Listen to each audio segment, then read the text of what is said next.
Building a koi pond can add great value to your house and garden. In this series we visit pond owners who share their story with us. With today a good friend who does more than just keep koi.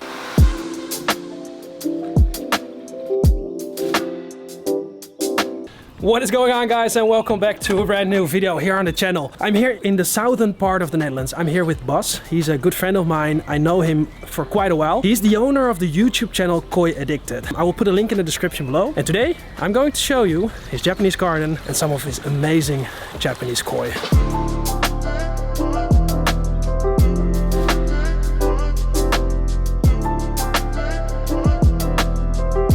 Well, I am so amazed by this, not only by this fish, but also by the plants and everything, the waterfall, the water feature. Oh man, that's great. Bas is already enjoying his koi. He just put some koi food in there. It's good to see you again. It's quite a while. We were waiting, well, at least till spring, so you can show me your garden, because everything is in the flowers now, all the leaves are on, and everything looks so much better when the sun is out and when it's springtime. So that's amazing. Yeah. You have a great koi pond over here. Thank you very much. And it's a stunning time of the year now, because the azaleas and all the flowers are blooming. So it's great. Bas is a highly respected hobbyist who has an enormous amount of knowledge about water, ponds and koi. He built his first koi pond almost 20 years ago.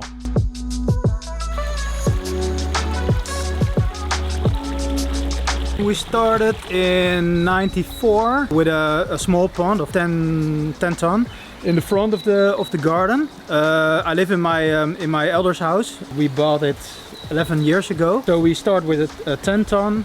Then after that we made here 40 ton. Yeah, it was like a square pond. A square pond, and we don't like that so much. So we made a Japanese a kidney form. So.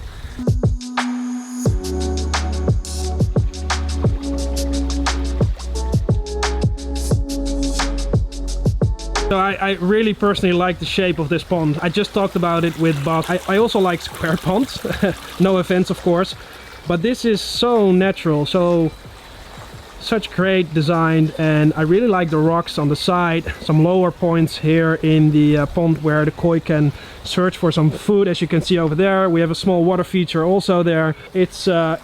It's really nice and really well done. It's really professional. You told me it's, I think, 28 years of history here? Yes. So we started 28 years ago with a small pond. It was the hobby of my father and myself.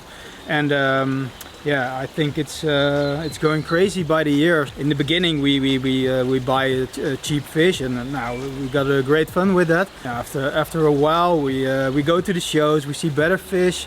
We get the opportunity to go to Japan, and then we are gone totally crazy. And now we buy our own koi in Japan. We make videos for our own channel. You introduce us very good. Thank you. That's it in a nutshell. Yeah, in a really small nutshell, because it's 28 years of hobby is you can tell that in one movie. So Bas is regularly going to Japan. He has some really nice connections also with a lot of the breeders in Japan, like the N&D Koi Farm, Nogami, just I don't know. Shigara Nogami, Isa, and all the famous breeders. We come there very often. So. In this pond are around 35 koi, and they're not all the same size, as you can see, in the same age, but they are some pretty huge fish in here. These are some great jumbo koi. We have a very nice genuine shagoi. We have some really nice showa, kohaku. We got the big tansho showa over there. It's one of my personal favorites. I really like that variety. I see an Oshiba. So we got very much varieties here in this pond. So which one is your favorite, or which one is a fun story to tell? Fun story. Now my personal favorite is the Maruda Kohaku. She's over here. She's now Rokusai. I bought her as a Nisai in Belgium at Kimskoy. Yeah, so Nisai, for the people who don't know, it is 2 years old, and Rokusai is 6 years old. 6 years old. Yeah. And she's now 67 or 87 centimeters. So I hope she go over 80. Wow. In a year. Yeah, the Chago you saw, not the Ginner, and the other one is my oldest fish. I think she is now 18 years old. 18, maybe 20. Besides selecting his own koi in Japan, he designed his own pond and filtration system.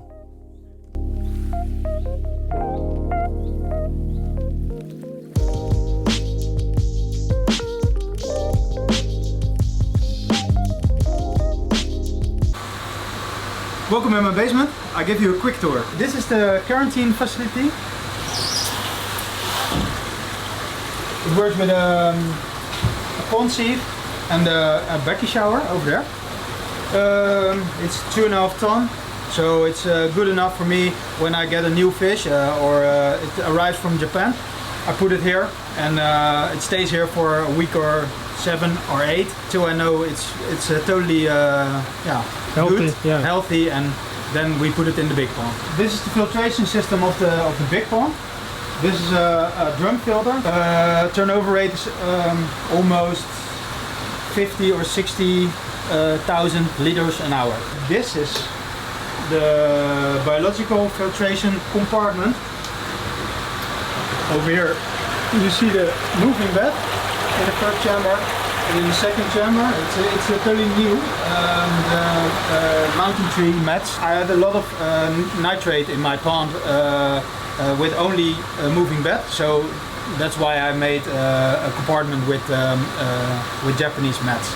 And from the small pond, that's over here. This is a moving bed. This is a drum filter for the small pond, and this is a moving bed compartment also for the small pond.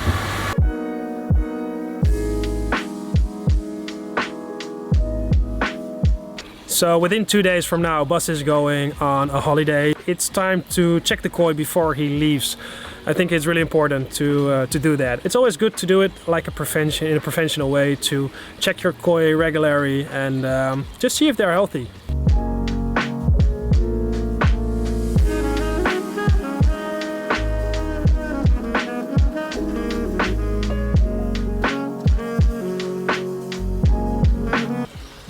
Wedding ring off.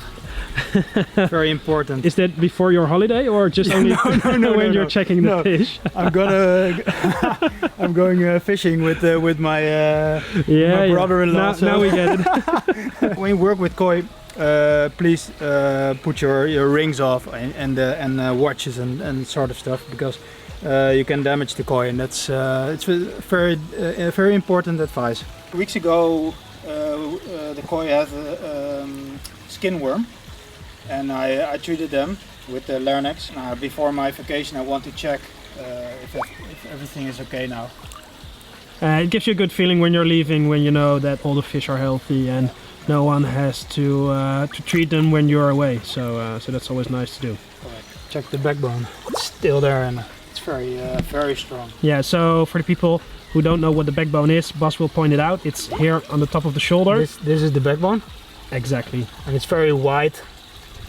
Not too high, but very strong and wide. And normally that's a sign that the koi will get big, very big. Yeah. The sign of the body is very strong. The skeleton is very strong and wide. Wow, look at that skin quality.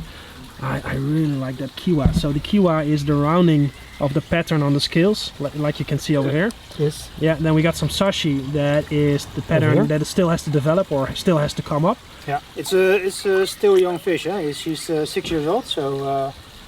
Wow. What a beautiful fish. So here some Marizoma kiwa. We can show that for your channel, maybe. You see here? Let me try to zoom in. Oh yeah, you see it over there. Wow. When the color is following the scales. That's So Marizoma kiwa. So beautiful. And how big is she? She's around 70? 76 or 78. What a great fish. Yeah. It's hard to see when you're filming, Yeah. but now this is good for the comparison. It's great to see how big she is when you're sitting next to her. Should we lift the gear in Chagoy also? Maybe nice. Or if that's possible, yeah. Of course. I want to see her also. So. Great. I have to take a scrap.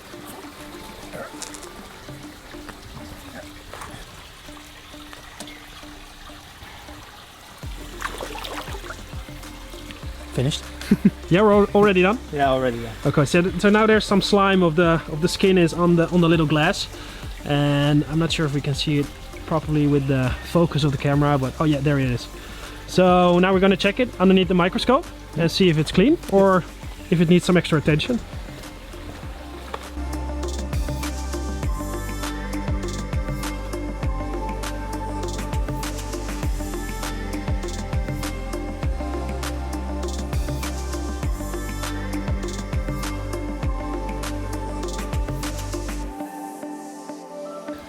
It looks like she's clean. Well, that's great. Very great. Oh, so Bas is going to try to get the big Shagoya out. She's around 90 cm.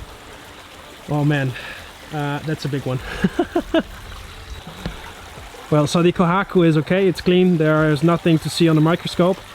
And now he's trying to get the 90 cm Shagoi. It's a huge fish. There she is. Oh man. Yeah, so the net is 1 meter in size, yes. And you can see it. She's around 90 cm. She so. Almost. But check the body. She's so high and massive. I probably don't like the, how do you say that? The body structure of Marudo. I prefer the Marusai style of the fish. I can handle the Sorago as well later. To compare it to see the difference. Yeah. But I think this is too massive for me. But the skin quality and the Ginrin was so good. So yeah. You had to bother. Yeah. I don't like Ginrin. I don't like the body type of the Marudo. But I have to buy her. She's too beautiful. She is great. Oh man, she is so clean. I saw her swimming because this pond, guys, it's fun to mention, this pond is 2.5 meters in depth, so sometimes it's hard to get the koi out even with a smaller net, but these fish are so calm and relaxed and used to Bas that it's fine for them. They like it to get some more attention and to be here in the net. And what a great body. She's so clean. She's now Gosai and around 85, I think. 85, maybe 87. But I like this body type more than the other one because it's less bulky. How do you say? Yeah, bulky. Yeah, bulky. Yeah. Strong backbone. She's so clean, and the head is clean, and yeah. I think it's a stunning fish, and I hope to get her on 1 meter. I think it's maybe it's possible. Bas is still enjoying his koi before he's going on his holiday. Guys, check out his and Orlando. It's a friend of him. Check out their channel, Koi Addicted. Link is in the description. If you're not subscribed to my channel, check out my channel. And don't forget, guys, if you want to see another great koi pond, just click on this video. See you next time.